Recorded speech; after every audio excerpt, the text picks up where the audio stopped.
Hi all 5 நிமிஷத்தில் நல்லா யம்மியான டேஸ்டான பிரெட் உப்புமா எப்படி பண்ணுறதுன்னு சொல்லி பார்க்கலாமா. இது பண்ணுறது ரொம்பவே ஈஸி அண்ட் இதோட டேஸ்ட்டுமே பார்த்திங்கன்னா நல்லா சூப்பராக இருக்கும். ஸோ வீடியோக்குள்ளே போகிறதுக்கு முன்னாடி நிறைய பேர் நம்ம சேனலை சப்ஸ்கிரைப் பண்ணாமல் வாட்ச் பண்ணிகிட்ருக்கீங்க. ஸோ சப்ஸ்கிரைப் பண்ணாதவங்க எல்லோரும் மறக்காமல் சப்ஸ்கிரைப் பண்ணிவிட்டு பக்கத்தில் இருக்க பெல் ஐக்கானே கிளிக் பண்ணுங்கள். ஸோ அப்போ தான் நான் போடுற ஒரு வீடியோவையும் நீங்கள் மிஸ் பண்ணாமல் பார்க்கலாம். வாங்க வீடியோக்குள்ளே போகலாம்.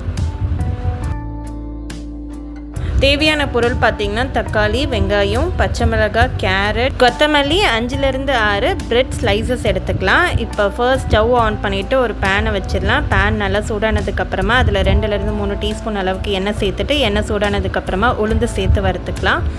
உளுந்து நல்லா லேசாக வறுத்ததுக்கப்புறமா கடுகு சேர்த்துக்க போகிறோம். கடுகு நல்லா பொரிஞ்சதுக்கப்புறமா இதில் நம்ம கட் பண்ணி ஆனியன் பார்த்திங்கன்னா ஒரு பெரிய வெங்காயத்தை நல்லா ஃபைனாக சாப் பண்ணி எடுத்துருக்கோம். அந்த ஆனியனை சேர்த்து நல்லா வதக்கிக்க போகிறோம். இதுக்கு எல்லாமே பார்த்திங்கன்னா ரொம்ப வதங்கணும்னு இல்லை, கொஞ்சம் நல்லா லைட் ப்ரௌன் கலரில் சேஞ்ச் ஆகும் போதே நம்ம வதக்கிட்டு தேவையான அளவு உப்பு போட்டுக்கலாம். உப்பு லாஸ்ட்டாக தக்காளி சேர்க்கும் போது கூட போட்டுடலாம். இப்போ வெங்காயம் லேசாக வதங்கினதுக்கப்புறமா அது கூடவே ஒரு மீடியம் சைஸ் தக்காளியை ஃபைனாக சாப் பண்ணி சேர்த்து வதக்கிட்டு கூடவே ஒரு பொடியாக கட் பண்ணி வச்சுருக்க பச்சை மிளகாய் 2 பச்சை மிளகாவை சேர்த்துக்கிறேன். ஏன்னா இதுதான் அதுக்கு காரம் கொடுக்குது. அண்ட் அதே போல் பொடியாக கட் பண்ணி வச்சுருக்க கொத்தமல்லியும் சேர்த்துட்டு நல்லா இது ஒரு 2 நிமிஷம் வதக்கிக்கலாம். ஒரு கேரட்டை பார்த்திங்கன்னா நல்லா துருவிட்டு சேர்த்துக்கலாம்.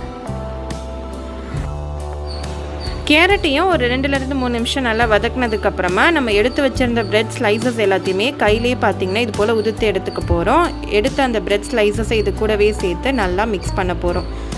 இது ரொம்ப நேரம் ஸ்டவ்வில் இருக்கணும்னு கிடையாது, கொஞ்சம் போட்டுட்டு ஒரு 2-3 நிமிஷம் நல்லா மிக்ஸ் பண்ணிவிட்டு ஸ்டவ்வை ஆஃப் பண்ணிடலாம். அவ்வளோதான், சூப்பரான பார்த்திங்கன்னா நல்லா பிரெட் உப்புமா. இதோட டேஸ்ட் பார்த்திங்கன்னா லிட்ரலாகவே நல்லா செமையாக இருக்கும். ஸோ நீங்களும் அதை ட்ரை பண்ணி பார்த்துட்டு மறக்காமல் எப்படி இருக்குன்னு சொல்லி கமெண்ட்ஸில் சொல்லுங்கள். இது போல் மேலும் ஒரு இன்ட்ரெஸ்டிங்கான வீடியோவில் பார்க்கலாம். தேங்க்யூ ஃபார் வாட்சிங்.